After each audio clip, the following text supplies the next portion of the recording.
Ankafaliana trano tompo kilasy toko vaviny mbola iarahana aminareo anatin'izao fandaharana izao ny amin'ny ity androany ity araka nefa nampahafantarina tao anatin'ny fotoana fampalalama avao dia araka amintsika androany ny pasteur Mayola izay filompanorina ny fiangonana Apokalipsy eto Madagasikara izay hitondra amintsika resadresaka mandritra ny adiny iray eo anasana ianao sahady ny fanarahana ny fandaharana hatramin'ny farany satria dia be dia be no resahana io tao anatin'izany minitra maromaro izany ny politika ny sosialy ny ara-toe-karena indrindra fa ny fifidianana izay anisany naoraka ny filazany pasteur Mayola fa ilatsaka izy amin'ny 24 izao androany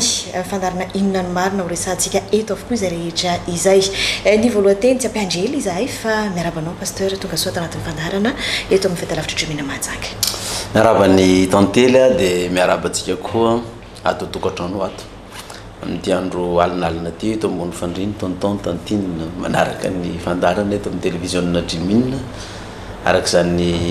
fanteneninao zany moa dia mivahiny ato tokantranontsika mihitsy tsika mianadahy zany miditra tokantrano mivantana iresaka amin'ny olo eto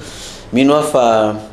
ny fanontaniana mitikitika tsika ato tokantrano ato ho anontaniany mpanao gazety atsika eto dia hiezaka amaly araka izay tratra zany fa azo atao sarotra aloha fa sady tsy haiko mamaly azy zay indrindra fantaniana maromaro efa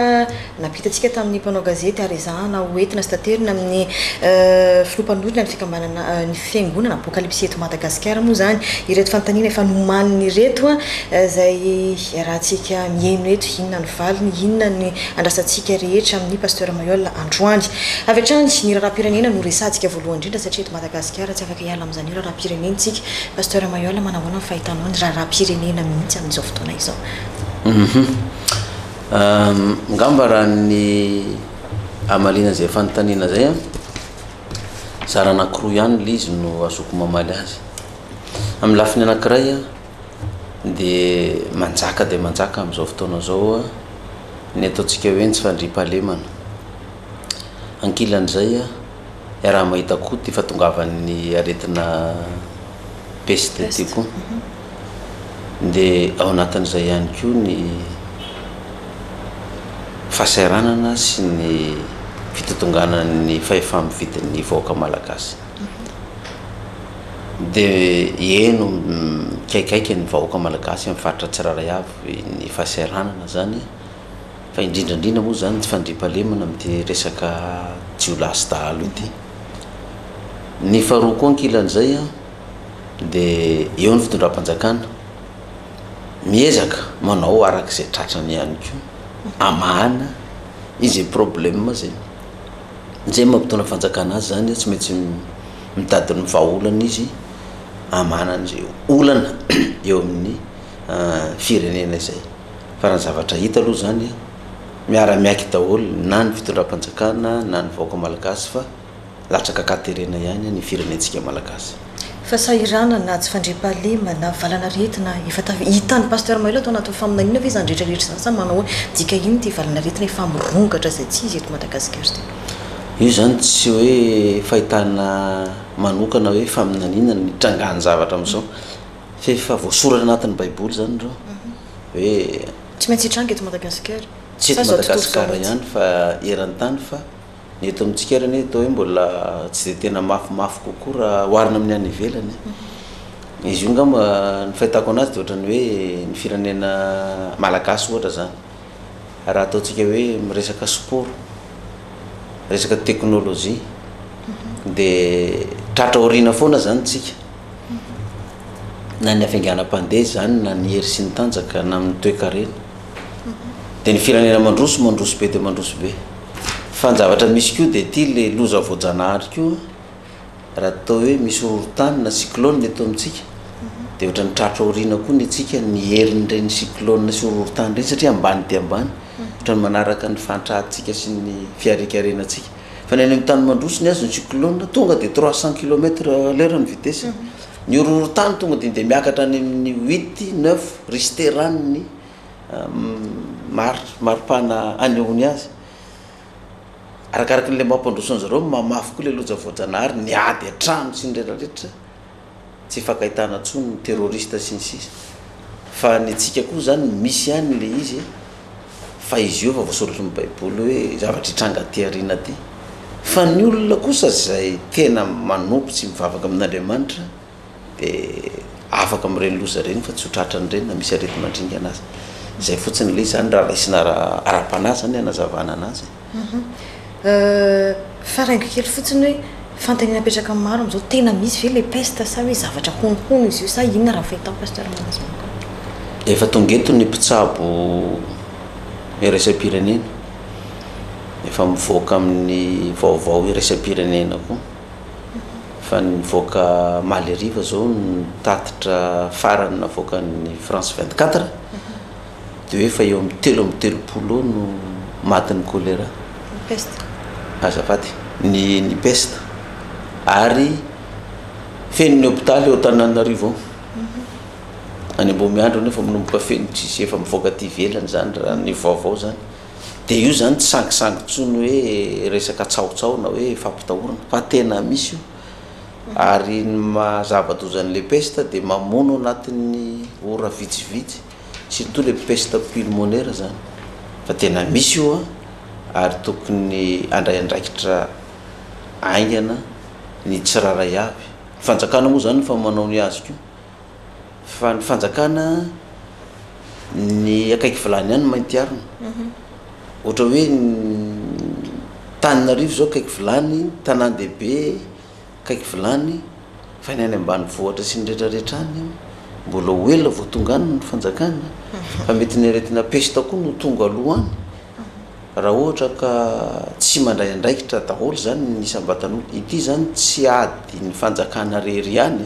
fa adiny vahoaka malagasy ray manontolo mihitsy everenako le resaka tsy fandriampahalemana teo satria nataontsika faraingo fotsiny ny resaka peste teo iny resaka tsy fandriampahalemana tsy ny any ambanivohitra ihany resaka hoe tsy fandriampahalemana fa trany ambony latabatra misy tsy fandriampahalemana ihany koa ho anao manokana tsy fandriampahalemana eto Madagasikara miainga avy aiza izy io inona ny azontsika hisoroana azy ho anao manokana zao inona no mety hoe raha ianao teo amin'ny toerana filoham-pirenena inona mety paikady nentinao hisoroana zany hoe tsy fandriampahalemana le tsy fandriampahalemana nge ny tena fototry ny lizy zany fa antrany resantsika misimisy kokoa zay rehefa izay ny fototry le fandriampahalemana le tsy fandriampahalemana io satria mahita zao maheno vaovao tsy nanao dahalo le olona fa manana ny fananana izy fa nitafiany dahalo zareo fa nitafiany dahalo lasa daholo ny omby sy ny fananany ray manontolo tonga dia nahantra le olona 4 nitsiry tao an-tsainy tao koa ny hevitra dia koa mba angalatra ka tsy inona no milomboko an'ireto vady aman-janako sy ny ankonany reto koa dia nangalatra koa izy vo koa le olona nangalariny iny ritra koa ny fananany dia nitsiry tao anatiny koa dia lasa koa izy dia na ohatr'izay koa aza nareo jiolahy rehetrarehetra reo iny mampangalatra ny olona tsy misy hohanina tsisy ndoavana droit d'inscription zay miakatra isa-taona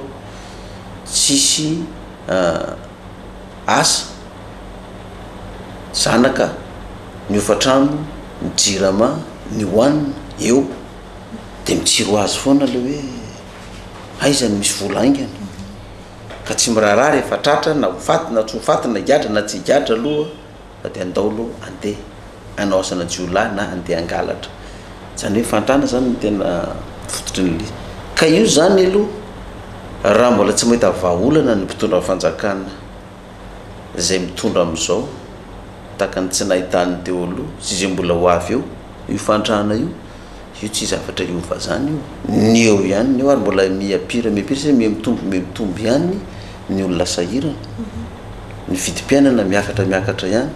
dia nidikan'izay io tsy fandriampahalemana io zany dia resaka fantrana ka ino izy ianao ny vahaolana raha ianao amin'ny lafiny ny eo amin'ny fitondrana amahanan'izy io dia zao angamba tonga dia ndeha maliko an'izay nisy olona nyresaka tamiko ianao pasteur ozy izy latsako vidina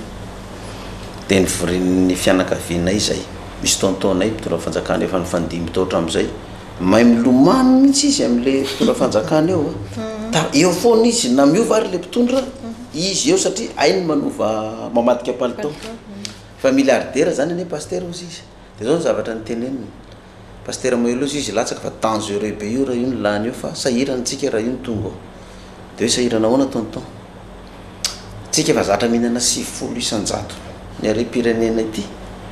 raha ranga io ny tonga eo hoteren'io anao hoe apahafolo ndray no hoan'ny lahy io nefa nasian'andriamanitra tamin'ny fafolo-karena io hotereny ndray anao inana ka raha apahafolo no hoaninao ianao fa zatra nihinana 90 isan-jato ty ny sasany ary 5 isan-jato no hoaniny nyle raiky alary ary 5 isan-jato mihitsy ny azy no hoaniny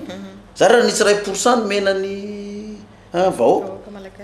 de mahantra ianao ka ataovy zay anohanana an'io bloquena an'io ary tsy eo ny mitambanjotra sosialy rehetrarehetra any io mahiolona io fa tsika ny verifinanana eto de nanontanian'le fianakaviana zany garay tonton de anareo efa milliardaire ty de tsy mijery vahoaka am'izay fa de mbola tangosana 90 isan-jato ihany le vahoaka de zao pasteur navalina ngaly ty misy mpanao politika mijery vahoaka zany mahantra zay mpanao politika mijery vahoaka zany 5 taona neny ipetrahan'lahy eo ka raha tsy mangona anatin'ny 5 taona vitany ianao zao ny mpanao politika zareo tsara zao ny mpanao politika mahatra indrindra ny filoha-pirenena Zafy Albert satria tsy mba nihinana nefa tsy nalany mandaa fa ka nalesony renry zandry io indrindra ho an'ny mpanao politika ka noho izany ataovy zay anakanana an'le pasteur mailo fa raha io ny tonga eo tsika zatra mihinana 90 ty vitany atsika satria tsy maintsy hopahafolony foana zany no hoan'ny lahy za siro izy tsy maintsy zay no ataony io de eritrereto am'izay zany hoe azo atao mihitsy zany mamahan'le fahantrana eto Madagasikara zay indrindra nisy tomoko ny fanontaniako nampidirako an'le resaka insécurité lasa farana kely anany eny de indrindra azo atao zany mamahan'le fahantrana satria zao raha le mpitondra atsika hatramin'izay zany no meny ny vahoaka io 90 isan-jato ny arem-pirenena sy ny vola fanampiana eto amintsika io efa tsy zao tsony ty firenentsika ty fa fanandroso fa le mpanao politika mitondra zany izy micalcule 5 taona ny eo amin'ny fitondrana ka inana arak'izay tratra ka raha tsy endra tsy eo tsony ianao zany mba misy hoentinao lavalava ihany raha mandaly désert ndray anao ka tsy tafaverinao amin'ny fitondrana sitrany ay ka nidikan'izany de zao inona ozy izy ianao ny vahaolana amin'le resaka fahantrana zay fotsiny io de fa madika zany hoe omena vahoaka ny omena ny vahoaka am'izay ny raha isan-jato no fitondram-panjakana ny 90 isan-jato no zay manko tabatabain'ny olo eny raha mangory-karena fahafolo-kareny hoy zao fa le mpitondra fanjakana mihinana 90 tsy hitan'le vahoaka fa raha ny tokony ho izy raha za zao mpitondra fanjakana araky ny tena hoe dina amin'io fahantrana io na io taxe na TVA aloha alain'ny fanjakana io satria ny fanjakana maka volany amin'ny vahoaka tokony ho 10 isan-jato satria zay ny ara-baiboly raha za zao mpitondra fanjakana zany no ataoko na ny mpandrarary mety azo aina daholo am'izany satria iena ny taxe sy ny TVA aloha ary manao effet domino zay tantery satria na ny vidim-piainana ary tonga de midina ho azy hatrany amin'ny vidina pétrole ary raha midina hatrany amin'ny vidina pétrole io de misy fiatraikany amin'ny fiainanareo manontolo zay midina daholo reo vidim-piainanareo de hitako hoe izay ny hitako hoe lalana akaiky de akaiky amahana an'le problème amin'ity fahantrana amintsika ty raha ohatra ka hoe tady vahaolana aingana de aingana ianao mba omena ny vahoaka indray zany fa ny mpitondra moa hatramin'izay ka hatramin'izao fitiavatena mipetsaka tsy mena tsiny mpanao politika za tsy manome tsiny anazy fa ny vahoaka mpanao politika ihany mety any hatramin'izayko de normal raha tonga am'izao tsika ka ny mpanao politika zay ny azy io ny carrièreny io ny asany fotoana fo izy ny ipetrahany eto mampangidy tsofina be nge menao zany hoe izy zao mpanao politika mahatrandriza tsy filoha Zafy Albert satria tsy mba ninana ka raha i pasteur mailo ny tonga ao apahafolo ny sisa no hoan'ny lahy eto miala tsiny mety anatra koa fa zany anao rehefa tonga eo Zafy ka ahoana moa no ampahatra anazy zany ka za ry hatramin'izay mitondra fiangonana ny takiny baiboly de fafolo-karenantsika zay rehefa aveo pasteur Mayol ka raha ny fanjakana koa mba tsy maka ny vahoaka afa-tsy ny ampahafolony efa ela tsika ho an'ny lasa iverenantsika zay resaka zay rehefa aveo fa isaritako ny fanontaniako izy atao le resaka hoe insécurité teo malaza eto Madagasikara moa zany amin'izao fotoan'izao fa hoe ilatsaka pasteur Mayol mino izahay aloha zany atreto fa raha pasteur Mayol zany mipetraka eo amin'ny terny hoe voafahany olana tsy hisy insécurité tsy hisy mifasahirarana tsy hisy mivalana rety mety tsy hisy koa zany mivalana retina zany apetrakatsika ampilatan'Andriamanitra ilatsaka pasteur Mayol amin'ny 2018 raha mifaminaniana de hoe ho apetraka ianao tamin'ny 2013 amin'izao fotoan'izao nefa anao ilatsaka indray androtsaka hilatsaka taratasy mihitsy a hilatsaka fa tsy apetraka ny vahoaka aiza hoe zany mahakasika an'io inona ny tena marina satria raha tadidiko tsara tamin'ny fandarana antsika farany a teto Majungany araka taminay anao tamin'izay mbola niteny ianao fa ho apetraka fa mbola tsy niteny mihitsy hoe alatsaka hilatsaka tamin'io fotoana io niova hevitra niova indray ve fandaram-potoanan'Andriamanitra mahakasika an'izay zavatra izay sa inona ny tena marina tena marina zay fanontaniandry zay lefa aminanina ny mena anaty hoe apetraka ny vahoaka no ametraka fa tsy pasteur no ilatsaka vahoaka na izy fa dia hoe apetraka fanambarana fotsiny lefa aminanina dia tsisy fanazavana zay hoe inona le fomba tongavana amin'le ametrahana anao zany tahaka ny hoe filozafy Albert iongana dia iverina ny filoratsiraka tamin'ny 96 fa tsy nazavaina tamiko hoe ahoana ny fomba ingoanan'ny filozafy Albert ny olona ary tsisy ninona zany tamin'izany hay ampesomany nonganan'ny filozafy Albert dia sahala amin'izany koa ny resanany hoe ratsiraka amin'ny fotoana ialana eo amin'ny 2002 raha mandrika no ialana eo fa tsy nazavaina hoe amin'ny lafiny ahoana no isehon'le raha mandrika dinina ny fomba fisehony fa dia ny fanambarana fotsiny nomena dia zay koa ny filora valomanana hoe raha mandrika koa ny ialana eo fa tsisy fanazavana fa tsy mitovy a ny sehon'ny raha mandrika tamin'ny filoratsiraka sy ny filora valomanana ny ny filoratsiraka grève be teo amin'ny 13 mai fa fatan'ny filoratsiraka lefa aminan'iny hoe raha mandrika ny ialana eo niezaka izy tsy nitifitra teo amin'ny 13 mai fa rehefa nanao autoproclamation le premier tour de vité ny filora valomanana tamin'ny 2002 za sy filoratsiraka nitsoka tany ambotatiafina tany Tomasina Parazo napetra ny eran'ny Madagasikara fa ny ekipan'ny Ravalomanana filoha teo aloha indray no nitondra zanadambo namaky Parazo ny poan'le raha mandrika fa tsy mitovy amin'izay koa nefa neny tamin'ny tetezamita Ravalomanana sy ny filohan'ny Rajoelina fihinandray zavatra nitranga fatan'ny filoha Ravalomanana tsara koa lefa aminan'iny tsy nitifitra mihitsy izy teo amin'ny 13 mai fa ny ekipan'ny filohan'ny Rajoelina indray no nitondra olona teny Ambotsoroatra fa zany tsy nomena anahy zany fa fanambarana fotsiny nomena anahy dia le hoe apetraka tsy nomena hoe ahoana moa le fomba ametrahana anahy dia tonga ny fotoana 2013 tsy nilatsaka zay satria tsy mbola 2013 le fotoana le ametrahana fa mbola mpitondra faharoa itondra ao 2013 io fa raha lefa aminanina dia hoe misy mpitondra roa rinan'ny filora valomanana zay nareo vao hitondra ny atsantsika da zay tamin'le farany taty tetezamita zany le fitondrana voalohany dia ity fitondrana ty ny faharoa raha nrotsaka zany zay tamin'ny 2013 dia lasa izy zay ny mpitondra faharoa eo roa ka lany nefa tsy zay lefa aminanina dia efa fantatra meloa zay dia zay ny tsy nrotsahana vodina na dia fantatra hoe lany ary zay satria ny nijera tamin'ny 2013 ane ny élection dia ny mpanao roa candidat reo refa natahotra daholo fa tsy nrotsaka zay satria mbola tsy tonga le fotoana tonga zany tamin'ity fitondrana faharoa ty a tonga ny antso amin'izay tamin'ity taona ty talohan'ny 26 juin nefa tonga tao amiko ny antso tamin'Andriamanitra hoe andana raha zao amin'izay vahoaka fa ametraka anao amin'izay fa reko ny fitaraina sy ny fahoriany vahoaka malagasy fa monjy ny firenena malagasy amin'izay dia aniraka anao a laha zao amin'ny 5 août io ny fotoana zay efa nambarako taminao fa ametrahako anao fa roapolo taona ndraty eo fanambarana tao amin'ny collégium dia tamin'inana anao le fanambarana dia nandeha le fanambarana inona le fanambarana atao za irotsaka satria le fanontaniana apetraka hoe nga tsy apetraka fa irotsaka indray zavatra telo ihany ny fomba azonao mametraka olona amin'ny fitondrana ny voalohany dia zao maty le filoham-pirenena amperinasa dia misy fanendrena vaovao zany ny olona apetraka ao tsisy fifidianana zay tsisy inona ny faharoa dia ity grève be leo ny vahoaka midina an-dalambe manonga mpanjakana misy raha mandrika misy faty olona miala teo ny mpitondra dia maramila manome azy an'izay olona omena azy orany tamin'ny tetezamita farany teo zay ny fametrahana faharoa ny fahatelo azonao mametraka olona ao dia fifidianana dia ny vahoaka ny mifidy dia vahoaka mifidy io zany mametraka anao amin'ny fitondrana dia raha sampy fidianana ary itsika na hitately na itsika totokantrano ato na za mety efa ny faminanina iza ny tsaratsara kokoa raha tonga avako amin'ny fitondrana hivavaka ve za mba ho maty ny filoham-pirenena dia apetraka eo a sa andeha hitona vahoaka am'izao firenena fa ataontsika hoe anatin'ny akaterena izao dia anampy ny mpanohitra na avy ato amin'ny TGV na avy ato amin'ny ekipan'ny Ravalomanana na avy ato amin'ny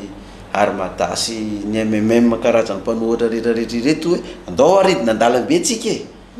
hoentiko reo vahoaka mafeno collision ireo dia rehefa miongana mpitondra dia apetraho amin'izay zay sary faharoa sa hoe aloha fifidianana dia ny vahoaka ny mifidy zay candidat rehetrarehetra eo dia ny vahoaka ny mametraka anao dia inona ny tsaratsara koko dia za mieritreritra amaolo-piangonana ana za tsy vavaka ho an'ny favaliko mba ho faty tsy vavaliko ny filoera jery mampianana ko ina moa ny vavako anazy ho faty vavako izy mba ho ela velona vavako izy mba havahany olana ao raha vitany mamahany olana zay ny tadiavina mba halany mandaa izy na roa anina dia ny faharoa manaraka azy eo za satria zay lefa aminanina tsinona ka dia tsy hidina an-dalambe anonga-mpanjakana takan'izay tsy nanaovako an'izany hatramin'izay fahatelo vahoaka ny mametraka anao dia zany safidy hoe aleo ny vahoaka ny mametraka anao fa tsy zay le apetraka ka lefa aminanina tsy nilaza hoe fomba ahoana no ametraka anao dia apetraka dia za zany mbola nametraka hatramin'izay za apetraka fa za tsy latsako fidina tonga amin'izay le fotoana hoe tonga ary ny fotoana ao apetraka amin'izay ianao nefany tsisy korotana tsisy nino dia ny safidy ary hoe rehefa ametraka anazy zao Jehova dia aleo ary zany latsaka satria zay ny lalàna misy eto fa za tsy hiditra amin'le lafiny anankiroa nirariana fa aminanina aloha zany zay atreto nirariana ny tsy ovana lalana indray takany tamin'ny taona telo tonga ny fito amby folo sy arivo niova indray nirariana tsy iovatsony zay faman'izay pasteur Mayol fa tsy miovatsony nary zay fanapa-kevitra zay za le rotsaka zay zany efa tsy miovatsony zay zany taorina an'iny moa tsy nisy fanambarana indray fa hoe niembotra tsy latsaka tsony pasteur Mayol gazety pasivavana anao an'iny dia nisy fanambarana teto Majunga tamin'izay hoe tsy marina ny filazana an'izay sisy nirariantsika hoe ho tanteraka ny faminaniana amin'ny fametrahana amin'ny pasteur Mayol latsaka ho fidiana hiditra ao anatin'ny tontolon'ny politika zany raha politika eto Madagasikara aloha zany dia raha mahita fa tsy mbola nisy ny teny hoe madio io fa maloto foana amin'ny filazana fiangonana hiditra ao anatin'ny politika mety ve zay marina zany teninao zany tena tsisy olona afaka ny andahany zany hoe politika teto amintsika hatramin'izay tsy nadio mihitsy fa dia tena maloloto daholo politika teto hatramin'izay mba tsy resahako amin'ireny le concours any amin'ny toerana tsirairay avy ireny mahagaga mbola tsy mandeha kory ny examen fa fantatra efa vita lista ny olona ho afaka kolikoly politika zany politika daholo zany rehetrarehetra zany dia ny mpianatra sasany moa dia efa mbola voanao examen dia efa vony moral ny hoe anao an'io nefa tsy hisy vola anao an'io nefa tsy malala olona dia anao dia mieritreritra ho afaka eo ny olona sady mahafantatra olona ambony mbola manam-bola mbola plus fahaizana na manam-pahaizana tahaka an'iny ianao tsy manam-bola tsy tafiditra eo na manam-pahaizana tahaka an'iny ianao tsy malala olona tsy tafiditra eo atao hoe malala olona ianao fa tsy manam-bola tsy tafiditra aloha zany le politika hoe maloto zany kolokolo isan-karazany sy ny sisa fa nyfanontaniana mipetraka dia izao mpitondra fivavahana ve ny nanao an'izay tao amin'ny fitondrana hatramin'izay za mpanao politika ohatra samy mandeha am-piangonana daholo angera olona mpitondra politika daso aloha za tsy manao hoe olona bakany am-piangonana ve tsy zay le fanontaniana mipetraka fa hoe mpitondra fivavahana ve sa mpanao politika no mitondra tao hatramin'izay atongavana amin'izany politika maloto sy ratsy rehetrarehetra zany halatra valifaty fitiavatena kolokolo sy ny sisa efa nisy mpitondra fivavahana ny tantely raha mety natsiaro ianao tantara pasteur Andriamanjato zao pasteur mpanao politika nalaza be fa tsy nety lasa filoham-pirenena mihitsy ny rangahy io ny pasteur iny niditra koa ny pasteur nefitsika em Daniel Rajakobo nanandrana koa ny rotsaka satria mahita n'le ataon'ny mpanao politika hoe tsy rariny tsony niaraka tamin'ny tao pasteur na fiangonana zandry ny pasteur Jules André Anjoary fa ny nagaka dia ity efitsika emo tsy nifidy ny pasteur Daniel Rajakobo ny fiangonana zandriny tsy nifidy any pasteur Jules André Anjoary fa inona ny vidiny zareo mpanao politika ny fidiny zareo napetraka teo de zao tsika araky ny tenindry zay raha politika de maloto de alatra de fitiavatena de kolokolo de volo isan-jato ny lasa mpanao politika araky le resaka voalohany teo za raha misy apafolo ny tonga any amin'ny vahoaka ny sasany ary 5 sasany ary 5 ny laniny fa raha isan-jato sisa ny tonga any amin'ny vahoaka de gaga ave tsika raha zao le fantrany le fireny za nefa ny nahita fa raha mba ny safidy ny vahoaka hoe aleo mba hosoloana mpitondra fivavahana ndray ty mitondra nyty firenena ty ka napetrany tao ndre manjato ry sara tam'izany mba filoham-pirenena na pasteur Daniel Rajakobo na pasteur Jules Ndrianjoara mety efa niova be ty firenentsika ty fa mety atany ngamba ianao hoe na itsika totokantrano hoe ianao zany mieritreritra fa ianao zany amin'ny pasteur anao de fidy anao ny fiangonana voilà zay mihitsy fidy anao ny fiangonana zandry na ny nareo zao mpivavaka sabotsy de fidy anao ve ny adventiste na ny vahoany oloko na ny tsy haiko ny judaisme vavaka sabotsy daholo rerarera reo zany de zao raha ohatra reo olona ireo ka tsy fidy na katolika izy na protestant zany na zandry na zokiny de mitovy nataony tamin'ny pasteur Andriamanjato sy pasteur Daniel Jakoba sy pasteur Jules Ndrianjoara ihany zay fijery zay fa mitovy amin'ny zavatra amin'ny baiboly ihany koa zay inona ny eo amin'ny baiboly raha samy mahay tantara tsika tsy fanambaka eto na ifamitaka nanontaniany Pilato i Jesosy mpanjaka ave anao ozy izy manjeny Jesosy hoe zany hoe président ary ve anao de ozy Jesosy volazanao fa président za mpanjaka fa zao neviko ozy izy ilazany marina de ozy izy Pilato ha inona le marina fa maniny Pilato manontany hoe inona le marina satria amin'ny mampanao politika mpitondra fanjakana azy tsy zatra manao marina izy de lozika mihitsy le question hoe inona le marina zay nge tsy zatra manao marina zany zay zatra manodikodina zatra mangalatra ka inona zany inona ny marina de efa aveo Pilato niodina izy tany amin'ny vahoaka Israely ny jiosy izy vahoaka Israely jiosy io mivavaka amin'ny Jehovah Andriamanitra ivavahany kristianina koa tsy mihinana kisoa ny Israely mivavaka sabata ny Israely fa zao no nataony Pilato tamin'ny Israely fanao isa-taony manome famelan-tsazy ka izy ny mety aminareo ho afahana ary Barabasy mpangalatra jiolahy dahalo mpamon'olona mpanolana mamolava ty fokarongony izy ny mety aminareo io ve no afahana sa ity président laza président anao marina aminareo ty inona nataony jiosy iny zanak'Israely aloha le mpangalatra io fa io no mety aminay fa io devoly Jesosy io mpaminany sandoka io Belzeboba namohan'io devoly izy ny fitahany io fa aleo mpangalatra io no alefasoanay de mbola nialany enina fandrony ihany Pilato indro ny président nareo indro ny mpanjaka anareo finandray nataony jiosy omboy amin'ny azo fijaliana izy de ozy indray Pilato omboky amin'ny azo fijaliana ve ny président nareo finandray nataony jiosy zay rangatsy manana président fa tsy kaisara romana ny président nay fa tsy io Jesosy io na milaza hoe Israely namemy miara-mivavaka aminay sabata tsy mihinana kisoa mitovy aminay tsy mety aloha romanina mihina kisoa ny hitondranay fa io tsy mety aminay fa omboy aminazy fijaliana io de za zany tantely tsy gaga raha ohatra ka tsy mifidy ny Andriamanjato pasteur ny malagasy na Daniel Rajakoba na Jules Ndrianjoara na mety mbola tsy fidy akora mivavaka rehefa mirotsaka satria zay ny tantara amin'ny baiboly fa naleon'ny mpivavaka tamin'izany mpanao politika fa izy moa ny hafarany jiosy ny Israely nanaovany romanina anazy aizany ny hafarany ireo jiosy Israely reo le bevavy hoe aloha aminay sy ny taranaka iny rany fa hatrany amin'ny 2e guerre mondiale reny mbola vonomoka nataony Allemagne ny jiosy taty amin'ny 1947 1948 vao nahazo fahaleovan-tenany ny Israely fa nivaly tamin'ireo mihitsy ny tarany nakaiza ny hafarany firene de io ny vahoaka ihany ny tompo safidy zany ny safidy ny vahoaka Israely tamin'izany nandray ny vokany izy itsika malagasy koa mbola ny safidy mpanao politika foana hatramin'izay de na mbola isy fito amin'ny 50 taona ary tsika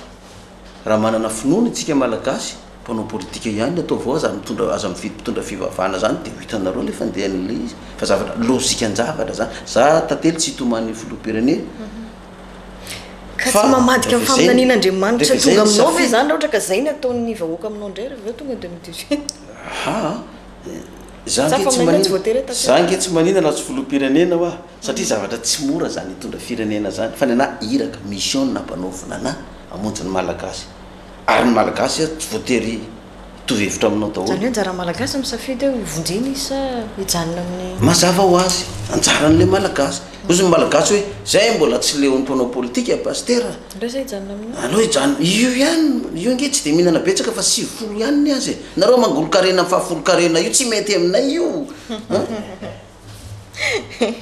aleo le 9 le mihinana 9 dimy amby 9 tony ihany mety aminay fa io ve tsy isy fagagany ihany raha pitsy raha fakapitsy safidy amin'ny malagasy io fa za tsy hitomany filoham-pirenena za tsy hitomany za tsy maintsy vidina fa zao no misy ao nampanaovina ana na tia le olona na tsy tia na makasitraka na tsy makasitraka amonjy ny malagasy makasitraka tsy makasitraka asy zay ny misy ao nandranana hiala amin'ity fahorena sy fahantrahana ty misy voaka maritra daholo tantely na amin'ny apokalypsia na amin'ny katolika na amin'ny protestant na amin'ny silamo na ny mpandalan'ny fomban-drazana misy vahoaka sahirana daholo reo fa ny mission nampanaovina ana amonjy an'ireo misy olona ny tantely milaza hoe za ony raha président ho avadiko apokalypsia daholo ny olona dia raha président o ny foanako ny fomban-drazana ifanesantsika zay tamin'le fandakatsika ahoana no impossible an'izany raha manao an'izany ianao 48 heures dia miongana eo ianao inona ny magasy anao tsy ny fomban-drazana gasy no fomban-drazana gasy reny ny foananao mionganao koa nao 48 heures raha zany no ataonao tsy no ary firenena matanjaka be mandroso reo ngany azy ny foana ny fomban-drazana fa mipetraka eny foana na ny japonais ary tsika malagasy koa famonjena malagasy zay zany no mission any pasteur Mayola hiditra zay hoe fiangonana hiditra ao anatin'ny tontolon'ny politika ahatongavana amin'izay nefa misy ny lalana tsy maintsy ombana lalam-pifidianana moa zany mazava ho azy iroso amin'ny fifidianana pasteur Mayola misy ny atao taratasy tsy maintsy ho karakaraina sy ny sisa tsy matahotra ve ianao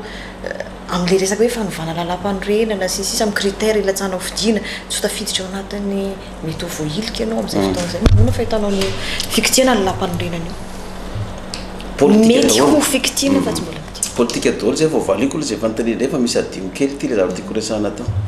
hoe ny fiangonana manao politika politika nefa dia mangalatra sy maloto zany dia zao no zavatra mahasamy hafa n'le izy hoe raha ny politika ny fiangonana tsy mitovy ny politika ny mpanao politika inona le politika ny fiangonana mifanohitra amin'ny politika ny mpanao politika ny politika ny fiangonana araky lazaiko teo hoe raha ohatra ka fa nisy mpitondra fivavahana teo aloha reny mba neketsika malagasy efa niova le firenena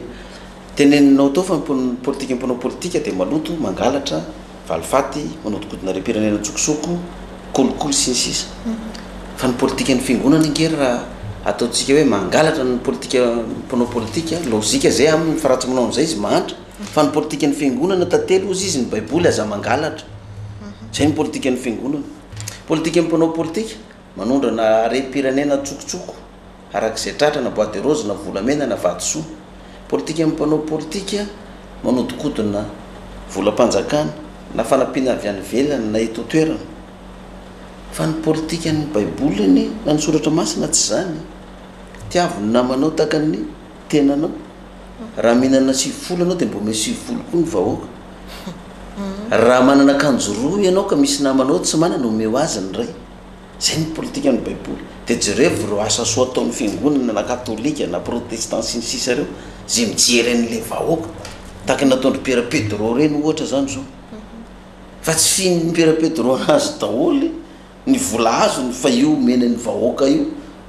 i Pierre Pedro ve dia tsy mba mihinana mety mba mihinana izy fa ny ampafolony mba hoaniny fa ny 90 meneny vahoaka ray manontolo zay ny politika ny fiangonana politika ny mpanao politika valifaty politika ianao nandefa nasesy tany gadrainao potehinao ny fananako tombo amin'ny fitondrana zay koa ny mahazo anao namely ato valifaty politika zay ny politika ny mpanao politika fa ny politika ny fiangonana ara-tsoratra masina aza mamaly ratsina amin'izy na amin'izy omeo hoanina na dia ny fahavalonao sarotra be nge zany hoe fahavalonao zany omenao hoaniny sarotra be zany nefa zay ny politika ny baiboly politika mponao politika kolikoly amin'ny lafiny rehetrarehetra ny politika ny baiboly tsy manao kolikoly tsy mandray kolikoly ny olon'Andriamanitra rehetra dia dikan'izany satria hatramin'izay ny safidy ny voaka malagasy politika ny mpanao politika no ataovy eo amin'ny fitondrana dia dio gaga avy ianao raha tonga amin'izao toerana zao sy menomenona ny vahoaka satria tsy mbola tonga saina amin'izany ny vahoaka satria tsy hisy mpanazava fa raha politika ny soratra masina io dia tokony hanao politika mihitsy ny olon'Andriamanitra rehetra fa politika ny marina politika ny tsy valifaty politika ny fitiavanamana politika ny tsy kolikoly zay no ataony voaka an'Andriamanitra raha zany ny iainantsika eto tantely raha zany iainany voaka malagasy eto efa ela ny tafavoaka tsika dia zao izy ianao anova lalam-panorenana indray ny fanjakana fanontaniana miperaka dia zao inona amin'ireo lalam-panorenana ary novana sy amboarina dia nefa mazava sy efa mandeha ny resaka dia ny hoe okitiana le fametraha-pialana roa volana alohan'ny fifidianana raha milatsaka ny filoham-panjakana sy ny filohan'ny androm-panjakana zay manko le article 46 raha filoham-pirenena ianao na président ny assemblée na président ny sénat irotsaka filoham-pirenena dia mametra-pialana roa volana alohan'ny fotoana zany no ametrahanao mametra-pialana ianao isan'ny namola volan'ireny lalam-panorenana ireny ny tenako tao amin'ny CCI vato dia namoaka sosikevitra ka ny toe-tsaina sy ny esprit namola volanan'iny hoe mametra-pialana roa volana alohan'ny fifidianana ny filoham-pirenena sy ny filohan'ny androm-panjakana raha irotsaka dia izao ny esprit nitondrana anazy tamin'ny hoe mba tsy isiany teoloha intsony hoe ny filoham-panjakana dia manana tombony manokana ny firotsahana kofidiana satria eo am-pelantanany daholo ny fahefana rehetrarehetra ka mba hitovina lenta ny kandida rehetrarehetra dia aleo ametra-pialana ny filoham-pirenena am-perinasa na ny filohan'ny androm-panjakana zany na premier ministre na président sénat na ny assemblée zany dia resy lahatra daholo ny rehetrarehetra tsara tokoa zany ary zay vao izy fifidianana madio sy mangarahara tokoa amin'izay fotoana izay satria raha ohatra ka milatsaka eo ihany ny filoham-pirenena dia manana tombony izy satria ananany daholo ny fahefam-panjakana rehetra ny volam-panjakana ny fitondram-panjakana ny district ny chef de région ny ben'ny tanàna ny ministère ny intérieur ny CENI ny ministère ny vola sy ny sisa dia tsy hitovy lenta mihitsy fa na dia misy candidat tokony hampandroso ny firenena ary hany a dia no tsy hanana ny fahefana azon'le fitondram-panjakana am-perinasa bloquina daholo indrindraindrindra lafiny serasera eo amin'ny radio sy ny télévision dia tsy hanana laka eo mihitsy ny candidat tsotra radio pirenena sy télévision pirenena fa ny candidat am-panjakana ihany dia zay nanaovana an'le article 46 io zany raha hoe ny tena izy dia ny anton'iny koa anankiray dia zao raha toa ka sanatry ka tsy tsika no tafiditra eo amin'ny fifidianana manaraka zay président lany eo hitovy lenta amintsika fa zao asivo article ihany tsy haiko na 146 iny na 147 indray manao hoe kanefa kosa raha ohatra misy antony manokana azo anovana ny lalam-panorenana hitan'ny filoham-pirenena izy rery ihany no manana fahefana anova lalam-panorenana ka amin'ny alalan'ny référendum no anaovana azy rehefa neken'ny solombavam-bahoaka zao ny dikan'izay indray raha ohatra ka itsika ihany no tonga eo amin'ny fitondrana zay namola volan'ity lalam-panorenana ity dia mba ty article ty indray azotsika anodonana an'io kely indray hoe afaka tsy mijanona eo amin'ny toerana ihany ny filoham-pirenena fa noho ny antony manokana zay tsy azo ialana dia azo averina io ihany mijanona eo ny filoham-pirenena zay zany io le lalam-panorenana eritreretina okitiana amin'izao fotoana zao ka raha fa mikidika an'io zany dia tsy maintsy mandalo référendum raha zay lalam-panorenana zay zany jerevana dia tsy misy antony mihitsy zany anakanana ny filoham-pirenena tsy hanova lalam-panorenana satria anatin'ny lalam-panorenana koa zay zavatra zay fa azo ny atao ary ao tsy misy filazana hoe tsy azo ovana io raha kaikaiky fifidianana tsisy an'izany ao a fa azony ataony anovana azy naiza naiza fa le toetsaina anovana anazy amin'izao fotoana zao na de marina reo tsisy fepetra hoe tsy am'izao iny tsy azovana zay ny manahirana ny rehetrarehetra satria hoe raha vao tonga toy ny fitondrana am'izao fotoana zao ka tany izy nefa nanovana io mety tsy de isy fanoerana be loatra manao fa izy akaiky ny fifidianana zao a de hita taratra fa hoe efa mahatsiaro tena ve le fitondram-panjakana fa manomboka efa miena ny fitiavan'ny vahoaka anazy ka raha sanatria izy ametra-pialana alohan'ny fotoana de tsy anana fahefana ibaiko ny fahefam-panjakana intsony zany de ho resy de zay no antony ikitiana anazy am'izao fotoana zao fa raha ohatra ka hoe ikitika an'io ny fanjakana zany ka nova le lalam-panorenana ny candidat zay rotsaka rehetrarehetra mahalala an'io na za irotsaka ary zany mahalala an'io mahafantatra hoe zay ny esprit anaovana an'io ary raha atao madio sy marina tokoa le fifidianana de tsy tokony hokitihana tokoa io zay indrindra saka teny hoe aminao ve zany ilaina ny fisiny zay fikitihana zay sa hoe tokony ny alora nga vita mihitsy fifidianana vao mikitika zay raha ny hevitry manokana aloha de zay teninao zay hoe aloha vita ny fifidianana raha tena fitoram-panjakana manko mbola mahatsapa tsara hoe mbola ao anatin'ny heriny sy ny tanjaka ka tsy hitako zay kitihana an'io nefa anao mbola ao anatin'ny herinao tsy ny tanjaka ao fa vita ny fifidianana raha lany soma tsara ianao de eo anao vao manaovana azy hoe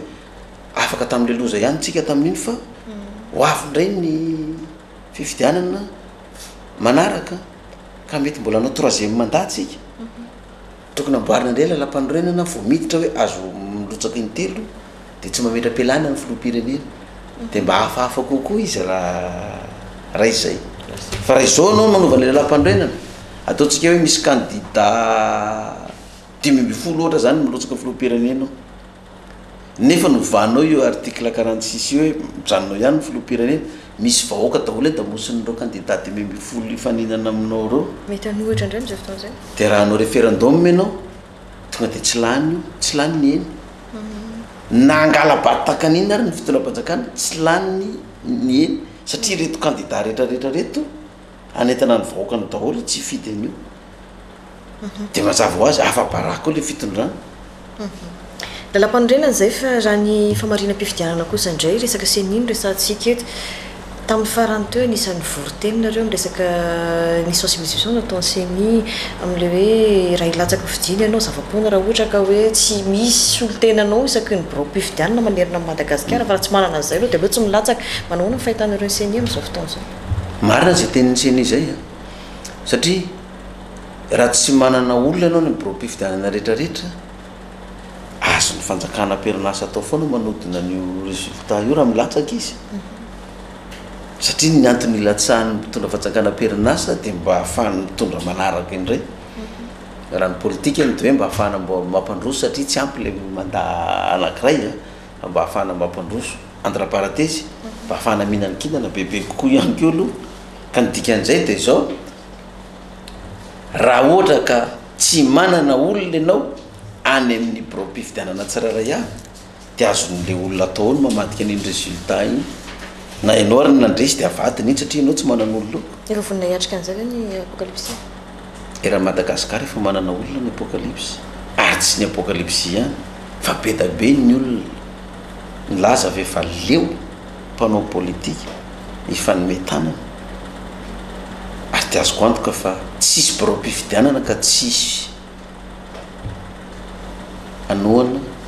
olon'ny pasteur Mayola ny mitoerana tsiraray avy matoky tena be pasteur Mayola fa avy eo amin'ny toerana zany amin'ny taona 20 sy 20 zany ho avy eo resako am'izay ary ty fanontaniany ty isana nitikitika maro raha pasteur Mayola no mipetraka eo amin'ny toerana zany satria ataontsika hoe efa tonga amin'ny taona 20 lansoma tsara raha tahiny pasteur Mayola ovovavy zany reo olana rehetrarehetra ireo fahasahiranana aretina sosialy fantrana sy ny sisa afaka ataontsika tsara ve zay teneninao zay hoe ny ray isan-jato ihany amin'ny fitondram-panjakana ny 10 isan-jato ny 10 isan-jato amin'ny fitondram-panjakana ny 90 an'ny vahoaka ny taxe ataontsika 10 isan-jato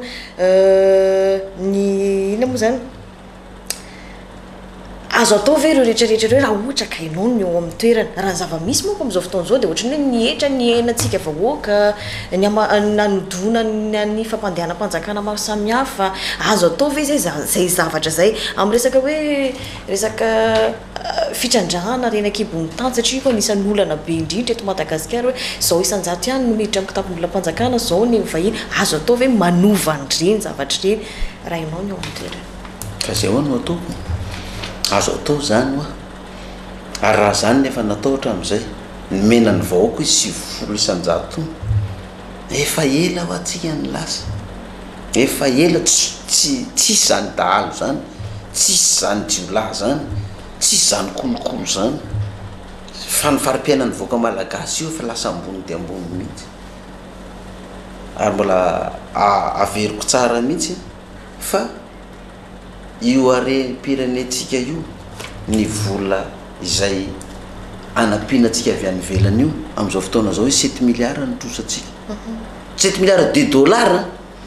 dia mba mametraka fanontaniana ihany za pastera toloky tsy mainininy ty 7 milliards de dollars zany na atao inona daholo zany nefany hatramin'izao mbola terenina ny mpianatra ny droit d'inscription mitombo isa-taona hatrany amin'ny université ny lalana toko hoe to Ambatoben'ny aiza moa ty mivoaka itsy Ankarafatsika ty Andranofasika tsy haiko 25 kilomètres tsy vita lalana kely io nefa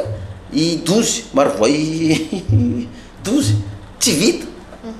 nefa 7 milliards de dollars ny trosatsika nakaiza le vola efa betsaka koa nge pasteur ny trosa mibabetsika tany amin'izany fotoana izany non tsy trosa tany aloha zany fa trosan'izao fitondrana zao zany fa raha nitrosatsika hatramin'izay efa nisy ny fafana tamin'ny andro ny filo Ravalomanana fa niala tao filo Ravalomanana tsy haiko mbola niakatra 4 milliards sa ohatrinona koa eny raha tena marina hoe 4 milliards teo amin'ny Ravalomanana 4 milliards fa ity fitondrana ity zany raha natratra 7 milliards navoaka ny banque mondiale amin'izao fotoana zao efa 3 milliards zany ny trosatsika de dollars natao inona ary le vola reo ny lalana Mbilbe Voemara Mananara Maroantsetra Fort Dauphin na izany ara tsy mahita zava-bita mihitsy ve zany Morondava azafady Maintirano Tsiromandidy sy ny karaza sy ny sisa 7 milliards le vola misavatra vita collision vita hôpitaly manara-penitra tsisy fitaovana tsisy ninona tamin'izany fotoana zany collision mavitanao dia manao fety eo ny pasteur Maïolona sy ny mpihira fa ny olona tongony io mandovoly ianary mbola manatry exactement sisy tonga any amin'ny vahoaka zany fa zany efa manontany iza ny mpitondra na andra akoatran'ny professeur Zafy Albert je niala teo makaiza zany le izy azo atao mihitsy zany mampandroso nyity firenena ty raha ataoko hoe zay trosatsika zay fotsiny no nalefa tany amin'ny vahoaka mivantana tokony efa tsisy mandovola zany tsony ny mpianatra tokony efa tsisy mandovola zany tsony ny marary any amin'ny pasteur Maïolona 10 taona ny ipetrahana amin'ny toerana io raha tahiny ka lany somatsara azontsika atao tsara ve manovan'ireo lalàna rehetrarehetra ireo manomboka any amin'ny ambany indrindra ka hatrany amin'ny ambony indrindra anatin'izay fotoan'izay misy ihany koa ny fanerena avy any ivelany sy ny sisa tsy azotsika elany zay rafitra fototra io fa rehefa tena masanao manana volonté politique manaovan'io anatin'ny enim-bolana fotsiny dia efa misy changement le firenena anatin'ny 3 taona fotsiny dia efa miova daholo ny zavatra rehetrarehetra raha tena arahanao ka vonona ny malagasy rehetrarehetra ifanometana raha zavatra resahako zany ka hoe tena ny 90 mihitsy lasany amin'ny vahoaka any tsy voatery indram-bola ny ivelany zany ho atsika raha anao zavatra tsy mila famatsim-bola intsony zany tsika raha anao nytonga za lazaiko anao raha amin'izao fotoana zao aloha natongavanao tsy mbola afaka amin'izay ianao satria zava-misy eo mbola tsy afaka miala amin'iny ianao fa rehefa tonga ao ny fotoana azo ialana izany famatsim-bola avy any ivelany zany faran'izay tsotra meko anao za tsy laza hoe voatonga ao dia hiala amin'ny banque mondiale sy ny FMI tsy afaka amin'ireo tsika satria mbola nitrosan'ireo ty amintsika zany mbola 7 milliards de dollars zany fa azo ataony mandoha ny trosa io anatin'ny 5 taona monja anatin'ny 5 taona monja mekonao le stratégie le projet anaovana anazy andao ataontsika hoe canadienne sinoa ny américaine tsy haiko koa zay firenena ho avy eto amintsika eto hitrandraka izy na vatosoa na volamena sy ny sisa contrat ifanaovana farafakeliny atsika atsika 50% win-win anazy 50 ny atsika 50 raha ohatra izy ka tsy noho ny antony maro samihafa tsotrary dia farafakeliny contrat ifanaovana 30% ny malagasy ka ito 30% malagasy io ataontsika io zany 100% volatsika ty firenena anankiray ty donc 7 milliards ny trosanay 1 milliard 500 fois 4 zany efa taona zany de voaloha io 7 milliards io fa zao 1 milliard 500 isa-taona de dollars no aloha fa nandoavana an'io ataontsika hoe ny 30% lay 30% tsika zany sy raisina 100% de 100% io zany 30% io no andoavana an'io trosan'ny banque mondiale io ka ny vola le anjaratsika avy amin'ny fitrandrahana io tsy mitrosotsika zany fa io anjaratsika io no andoavana an'io isa-taona efa taona ho aty voalohany trosan'io banque mondiale sy FMI tsy fatoran'io tsonytsika tsika eto tanàna amin'izay hitrandraka ny arenatsika na ifanaraka amin'ireo firenena vahiny hitrandraka ny arenatsika ireo dia zao 50% mpiasa an'zareo 50% avy amin'ny gasy dia manao transfert de teknôlôzia ny fitrandrahana an'io arena io formena ny malagasy ayan'io teknôlôzia io jusqu'à voafehany malagasy ny lizy dia ny 90% na 80% ny mpiasa ao amin'izay fotoana zay efa gasy daholo hitrandraka an'io arenatsika io fa tsy hoe zareo avy any ivelany daholo ny tonga eto mampalelanga hoe mpiasa ny seritana ny QMM zany za raha misy 10% ny malagasy io fa hatrany mpanao soudure électrique mbola thaïlandais sri lankais no afarana fa tsy manana teknôlôzia sy mpiasa mafehany zany itsy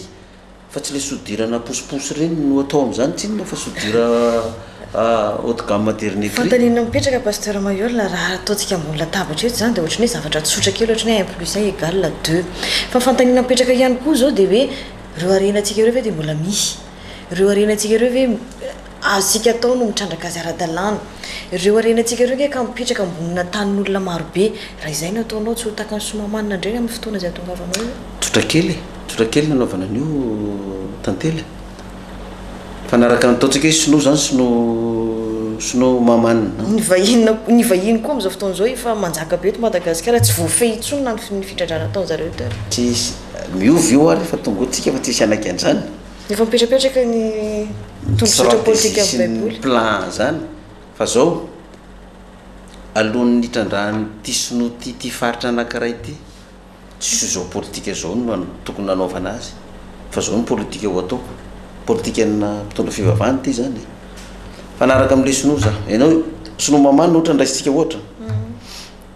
hitrandraka nyty volamena ato ty anareo zao ny condition mipetraka malagasy aminareo voalohany 50-50 de ataontsika hoe tsy anaiky mihitsy izy hoe zay nge investissement betabe no ataonao fa mba amerenana amin'ny volanay malaky dia mba 70 nany de mba 30% nareo na 30% zany efa atatsika zavatra betabe satria efa tsy 1% tsony bon zao ary nanaovana anazy raikitra ny contrat dia zao no atao mbola tsy mikitika ny tany eo mihitsy ry zareo contrat ifanaovana ty dia zao io volana io eo amin'ny commune ny somamanina io anaovana cité daholo le vahoaka rehetrarehetra mbola tsy mitrandraka nareo fa ino départ ataonareo dia manaraka an'izay io cité io asianareo mpanao solaire isy jiro manaraka an'izay anaovanareo école io faritra io EPP makany amin'ny CEG makany amin'ny lycée dia anaovana hôpital CSB2 anankiray ny mpianatra ao tsy mandoa vola tsy mividy cahier tsy mividy stylo ny hôpitaly tsy mandoa vola ny olona miteraka césarienne scanner radio tout tsy mandovola fa io anjara volana io tsy mitrosa am'zareo tsika fa anatin'ny 30% na io no andoavana nyreo zavatra ireo vahoaka somamanindreo de miasa amin'ny fitrandrana volamena io nanao gardien izy nanao skiaborety izy na amafatrano izy fa misy amin'ny vahoaka malagasy ko tena manara-maso ny vokatra trandrahanareo ao hoe firy taonina ny azo anatin'ny ray volana de iny anjaranareo transparence mazava hoe io ny vokatra azo manatrika eo anareo zay gasiko io manatrika iny ny anjaranareo tiany anay zany de mazava tsara ny lalao vita zay fifanarana rehetrarehetra zay amin'ny 30% io ny anjaran'ny commune ao ny lalana amin'ny commune iny makaty amin'ny route nationale principale vita daholo ny tantsaha ao fambolena ny fiompiana mahazo zezika avy amin'ny volatsika io ihany a tsy mitrosa satria amina milliard de dollars io valeur io vita zay contrat zay a vita signé makany somamanina an'izay ny tanina ny vahoaka zay no atao eto manaiky ianareo sa tsy manaiky raha tsy anaiky ianareo de tsy etotoeny ny toerana misy volamena ifinany amin'ny commune sy district hafa izay de izy ny vahoaka andahany zany de raha fa manaiky le vahoaka tonga de manomboka ny fanambarana an'le cité de fa hitan'le vahoaka tena tonga ny aminy tokoa le izy zany fa tsy hoe zary ambony ery ny manome alalana an'le sinoa de maka ny saosy ny commission de tonga de misy midina izy ary amin'ny tany tonga de mikisahana anareo lasa nay ny taninareo zay am'izay fa tonga ty fantanin'olona anankiray ty hoe am'izay fotoan'izay akanapafolo karena daholo am'izay ny olona rehetrarehetra eto Madagasikara mety ho tonga am'izay ve pasteur Mahery ny fanjakana ohatrany hoe isan-damo ohatra ny fanjakana ny makapafolo karena taxe TVA tsy maintsy maka ny fanjakana zay ny ara-baiboly ireo vahoaka rehetrarehetra reo ndray makany am-piangonana tsy terena izy malalaka ny etratrano zany mety tsy haiko 5% am'zany de mandohetra daholo ange ny olona satria fa mananasy de miditra ny volam-panjakana de mandrosy le firenena miakatra ny karama miaina ho azy ny dahalo sy ny jiolahy satria misy fivelomana izy en sécurité ny olona mianatra izy tsy mitady vola ampianarana ny zanany tsy mitady vola izy jirama izy fa ambany de ambany misy gaz eto amitsika misy pétrole eto amitsika inona tsy eto amitsika fa raha vao fe tsara io ka tsy aka commission fotsiny fa tena olefany amin'ny vahoaka zala zay konao azo atao mampandroso an'ity firenena ty fa io vahoaka foana misafidy hoe zay pasteur Mahery la tsy apresahana an'izany be resaka fotsiny eo fa raha ianao ve rehefa tonga ohatsy ianao an'izao eny de le olona mpanao politika tsy anao an'izany rahery no ampidiro e zay indrindra ny antenainy vahoaka amin'ny fotoana zay tonga vanao fantanina roa ny amaranantsika ny resadresaka amin'izao androany zao efa latsaka kely zany adiny ray lany teto fantaniny voalohany voaresaka anatin'ny lalam-panorenana ty resaka hoe laïcité de l'État raha pasteur Mahery zany tonga eo amin'ny eo amin'ny fitondrana hipetraka ve zay zavatra zay sa hifangaro ny resaka fiangonana sy ny politika sa hitokana mihitsy ny resaka fitondrana hitokana mihitsy ny resaka fivavahana ala amin'ny maha-folo-mpanorona ny apokalypsy ve ianao am'izay fotoan'izay sa raha mbola ty lalam-panorenana ty zany io no mahalany anahy sa hanova lalam-panorenana hafa indray no rehefa tonga raha io no mahalany anahy zany de tsy maintsy mametra-pialana amin'ny mahapasteur anahy fa ny mission nampanaovan'Andriamanitra azy zany tsy hamonjy ny fiangonana apokalypsy irery intsony fa ny malagasy ray manontolo donc mametra-pialana zany raha io lalam-panorenana io lalam-panorenana amin'ny resaka laïcité teneninao io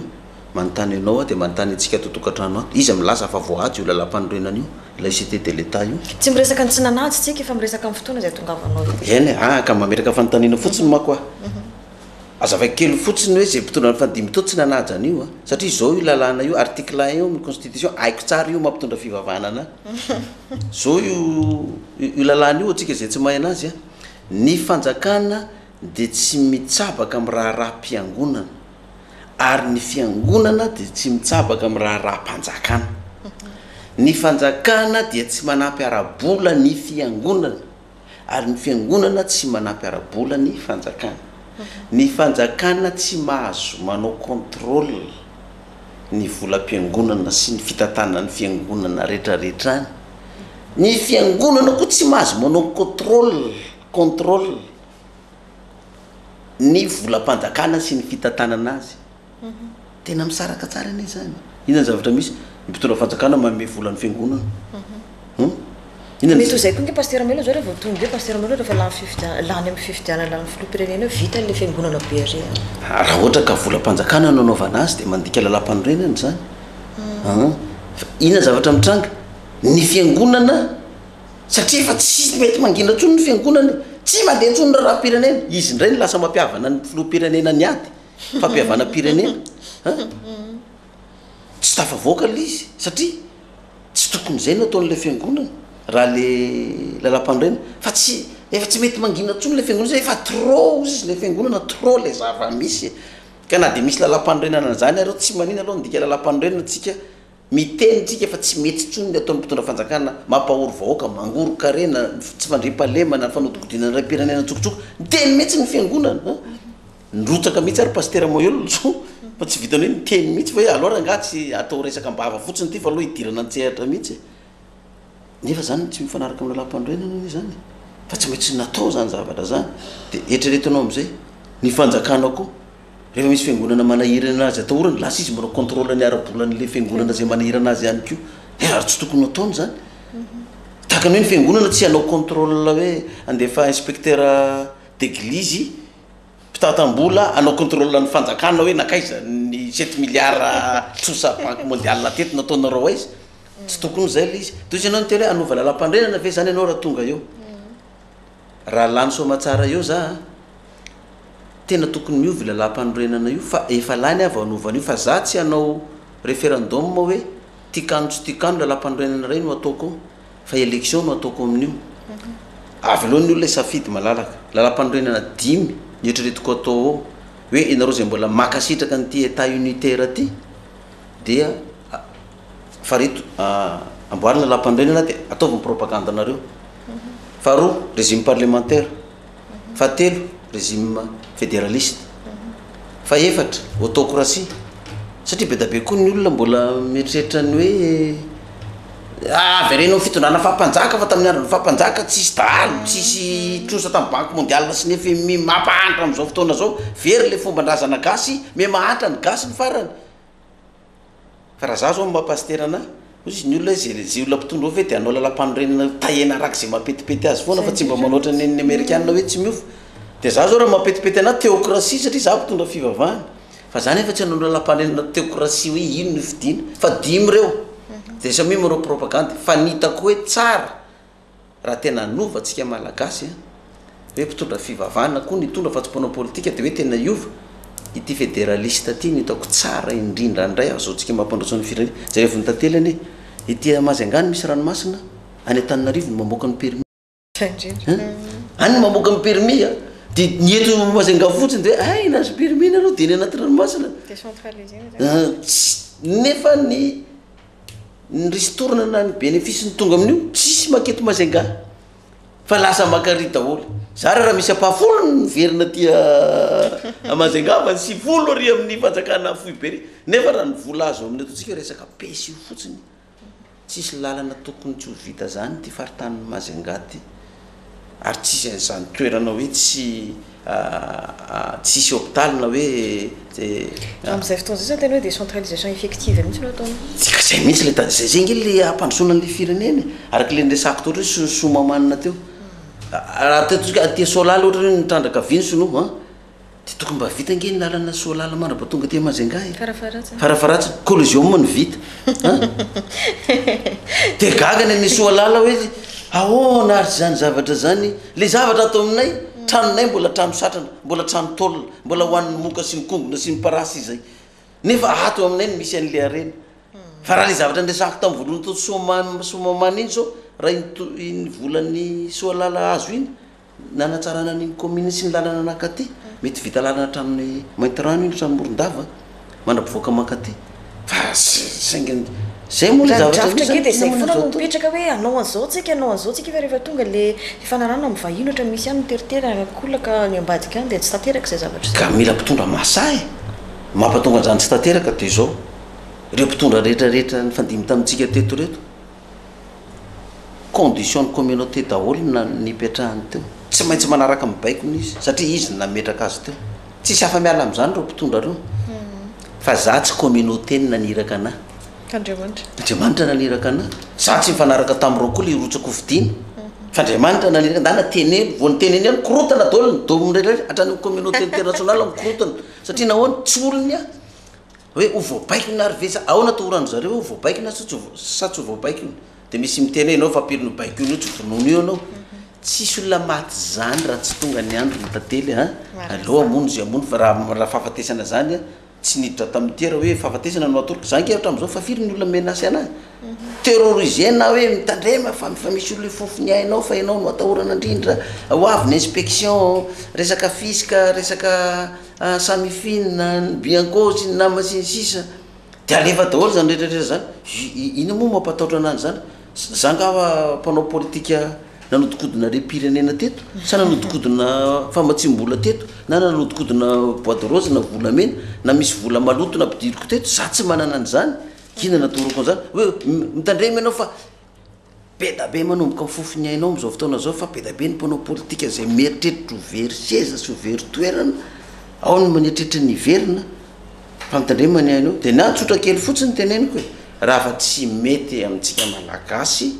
mitondra fivavahana filora valomanana mbola mieritreritra ny verina amerina n'le fananany simba be da be reny tiako sy ny macro raha mahazo 5 taona andrem-pandeha izy mety ho tafaverina io ny filoratsiraka mametritrena hitondra teteza mety faraparana ozy izy filoratsiraka tsy menatsiny le olona ny filora andra joelona koa mbola mieritreritra koa ny hoe ohatrany tsy ampy le teteza mita tsika ny tokony hitondra atao nefa nyle olona napetraka tsika ty ny tsy padony laka ny tany aloha hiverina andrem-pandeha tsika fa nanjaka be ny bois de rose tamin'ireny fotoana reny fa ny mpitondra am'izao fotoana zao koa miady mafy koa ny pesta mba azo ny fony vahoaka mbola zara fanaovana za aloha dia farany ty teneniko za raha anao propagande efa teneniko eto za tsy zara baolina zany za tsy zara menaka za tsy zara vary za tsy zara t-shirt za tsy zara kaskety tsy zara vola amin'ny olona zany propagande tsy anao an'izany rehefa tsy fidy anany ny olona dia avy aloha tsy fidy any satria ny antony dia zao ireo mpanao politika reo raha izy mizara baolina na t-shirt na vola menaka vary io amina miliara ny volany ranondreo tantely ho zaranerany Madagasikara amina miliara mahazo hatrany amin'ny 200 milliards na 300 milliards any vao mavita an'izany raha Madagasikara fa reo olona ireo rehefa tonga amin'ny fitondrana tsy alamainao izy fa tsy maintsy takiny aminao vahoaka iny avy reny ny laniko rehetrarehetra 5 taona fa ianao manao t-shirt ray tsy 5 taona iny tsy maharitra aminao 5 taona iny vary omenanao sy ny menaka omenanao tsy maharitra anao herinandro kory ny delany fa takiny aminao iny fa za tsy vidy vahoaka tsy zarany ininona amin'ireo vahoaka ireo rehefa tonga amin'ny fitondrana tsy zavatra takiko any aminy hoe avy reny ny volako lany tsisy fa no ataoko anome andreo amin'izay satria tonga amin'ny toerana tsy akartista malaza hoe da mama da papa tsy haiko daholo l'artiste reny wawawa oui tsy haiko viavy sy la daintsoraka tsy akaka an'izany contrat am'ireny eny tantely 300 millions ony 150 millions mandritry ny propagande contrat amin'iny artiste malaza reny amborena vahoaka be ina rehefa ny zavatra sio fampandizana fitombelana sasany rehefa tsy fitotsony izy fa misy valo sy fitombelana any abeniny sasany reny no jerevanao dia ividianana vahoaka zany fa za tsy anao an'izany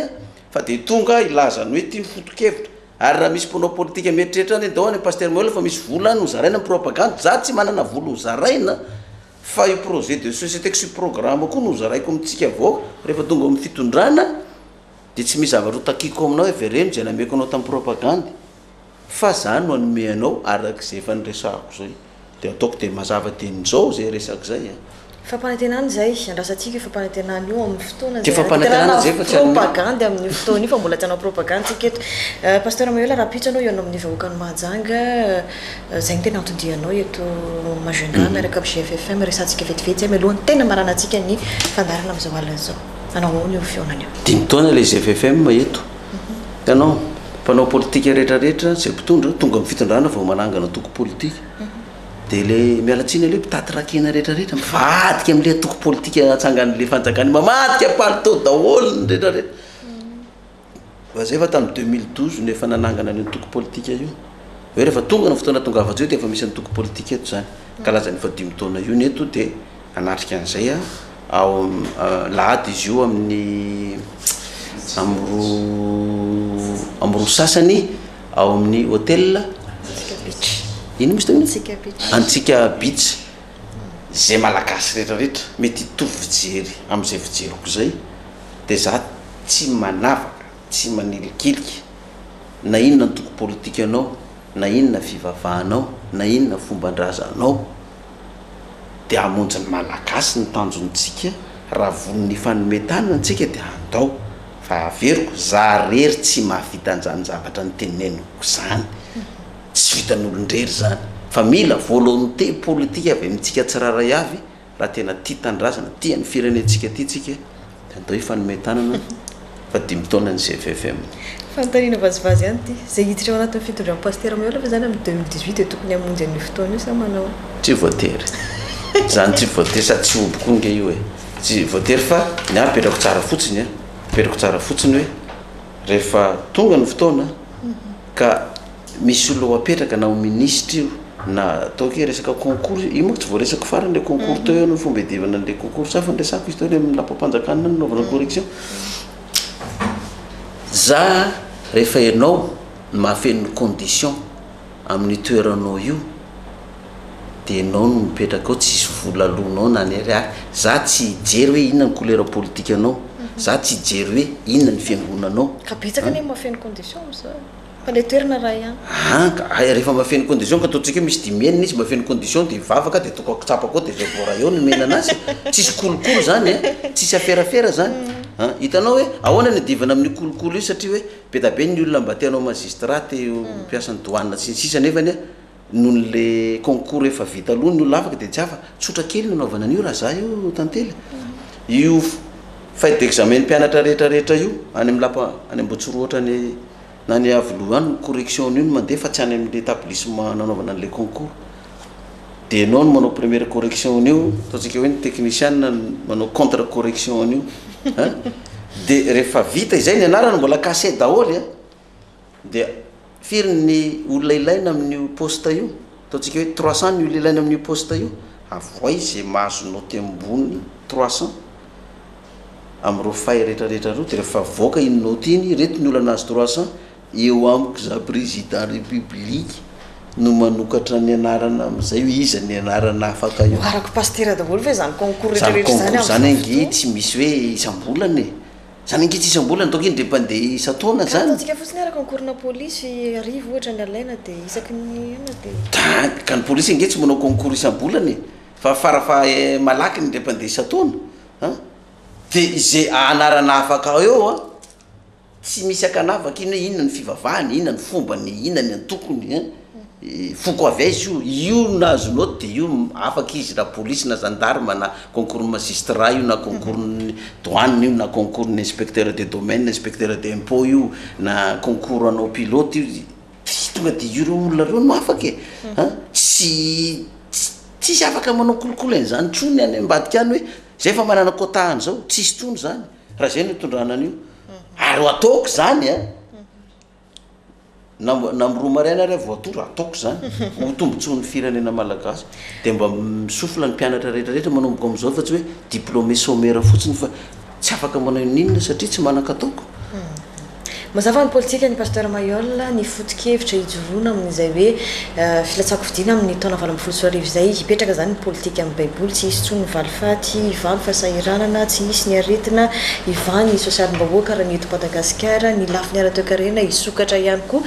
ray pasteur Mayol no tahiny ka ho lany somatsara amin'ny taona 2024 tapitra ny ora ny fanarahana pasteur Mayol marantsika ny fandarina teny foy avy any aminao any vahoaka ny mahajanga manontolo misaotra ny television Dreamina zany amin'ny fanasana satria tsy avelanareo andalo katsamaina rehefa tonga eto fa dia tsy maintsy ho antanina foana misaotra antsika voaka malagasy rehetra koa tato tokantrano tato naharitra ny eno hatramin'izao andro alina izao za manokana zany tsy manery ny olona ary mameraka ny safidy malalaka ny olona miandrotsika ny fifidianana mba ivoatsika amin'izao fahoriana sy fahantrahana rehetrarehetra izao fa mbola manana safidy malalaka ihany ny voaka malagasy mbola misy mpanao politika maro eo azo isafidianana fa misy mpitondra fivavahana koa tsy haiko na misy anampy tantely na za rery mbola azo isafidianana fa roatra moa tsisy afa-tsy za irery misy efa-jato ny mpanao politika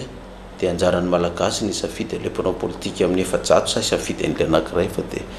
rehefa tonga ny fifidianana moa zany ho hitantsika eo ihany ny fandehany fa tsy mbola fotoana zay fanetanana ny olona zany hoe fidio za na fidio ry fa dia mbola malalaka atsika zany fa anatin'le mbola manao pré campagne moa zany zao fa ny aty mbola tsy pré campagne mbola pré champagne ny anaty zany tantely aloha dia